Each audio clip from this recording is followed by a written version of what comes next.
My name is EJ Kerwin, and I am a licensed professional counselor. And Tara and I started a counseling center together. It was just the two of us at first, because we got married, we blended a family. Tara will tell you a little bit more. She went from 0 kids to 4 kids in like 18 months. And before that, we had like this sort of like awesome relationship where I didn't have my 2 boys like half the time. So we'd go skinny dipping and have fun Those were the half of the days. time. And then we got pregnant on our honeymoon in Costa Rica, and our life just got Derailed, flipped upside down. And so we kind of went through our own shit and then decided to help people, and it was just like a huge success. We helped a lot of people, just the two of us, and then we started hiring people and training counselors, and then we started the podcast. And we've just like we're just really dedicated to, I mean, we really care about people. We care about people suffering. There's a hell of a lot of it in the world, and we want to like help people suffer less. And we think relationship is like, man, if you got a good relationship, if you feel loved and loving, then that's a good building block to kind of work outwards from. So that's sort of, that's me, and that's why I do it. How about you, T? My name is Tarah Kerwin. I'm a licensed marriage and family therapist. I've been doing couples work actually for over 20 years. I knew I wanted to be a couples therapist when I was 4. I didn't know the term, but I remember I would see couples that looked really sad and I would start crying. I'm like this empath. And so I just knew, like, going through high school and undergrad and graduate school, like I always knew I wanted to do work with couples. So when EJ and I went through what we did, I was like, what just happened? Like, and so for me, here's 2 trained professionals, because EJ had been in the field for over a decade as well.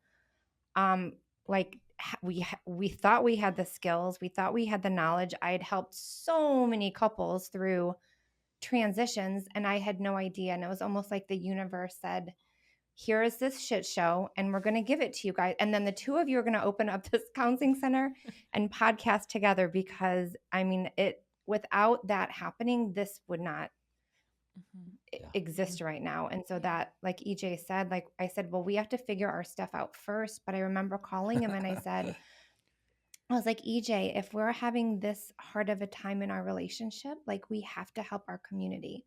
And that was like the beginning of our model that we developed. And here we are 8 years later, still together, rocking it. Occasionally falling to pieces, but with a lot always of picking them back up. With a lot of lessons learned and skills gained. And yes, and now we get to support others and just navigating difficult times and trying to not have people leave relationships too early, because there's so much work that can be done. And I think people just like think, I mean, I remember I was in the minivan, like, I'm out of here, dude. We had to buy this minivan, and what the heck just happened? But I remember I was like, okay, I can't really drive too long because I'll have to nurse the twins. No, I really don't want to leave EJ, right? But it was just like, if I wasn't that committed and had been a therapist, I probably would have been out of there. I love you, but I probably would have been. So. For sure. All right, so that's my intro. I love it. This is an amazing way to start. It's just, you guys are so relatable and so honest. And so talking about relationships from this point of view of like, yeah, we had kids, but you didn't say like, and then our life changed and it was magical because now we have this huge transition that's beautiful. It's like, no, it fucking rocked our world and turned everything upside down. And I love that we're starting this episode from that perspective of just being fucking real with how these transitions can rock our world. I mean, we acted like insane people. Honey, you have to talk for yourself. You can't. As crazy, and it was. I remember one time I flipped her off, and she threw like an electric toothbrush at me. We were not our best selves together during a stressful time. Yeah, no, we always laughed about it in relative proximity to within a day or so. Yeah, electric toothbrush, that's good for chucking. Yeah. It really Not gonna is. lie. I commend you with that one. So you listed out one of the huge transitions that couples can go through, which is having kids and or having an unexpected pregnancy that lands you with 2 more kids immediately.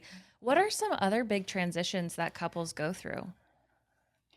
Okay, so the big one is children. Blended families are huge. I think people loved our episodes on like being a step parent and not having certain control over certain things. I mean, so people would just pour in and ask us questions around blended family, I think moves, I think money, marriage. marriage is a big one where like we have people who come in and they're like, "Oh, I want to get a little marriage counseling before premarital counseling," and the stress of getting married and people's families and like even and just the change of like moving, maybe they haven't lived together yet, Yeah. living together. Mhm. I mean, anytime people go through a change, we fall into like our unconscious habits. Yes. And a lot of times those unconscious habits, when they match up with our partner's unconscious habits, it creates friction for them. And it can be also we have like older people, like when people retire, Empty when their nest. kids leave the house. It's like anytime there's a Grief when big there's a transition. loss. Yeah. It could be little, it could be big. I think the biggest piece is that people don't recognize that you have to be skillful and aware that transitions will shake things up. Because, like you said, I was like, oh my God, I can't wait to meet the babies and I'm going to be around them all the time. And I just can't wait. I had no idea, like, no clue that they would have colic. I didn't even know what that meant. That I would nurse every hour for months with these 2 babies on my boobs. I'm like, don't even look at me. Right? Like, I mean, there's just so much like grief and loss when things change, and we're humans and we don't like change, but change is inevitable. So again, it's like recognizing that we didn't have the tools that we thought we did because we didn't know just how greatly it would impact us. And now we know. Yeah. And now we like plan for everything.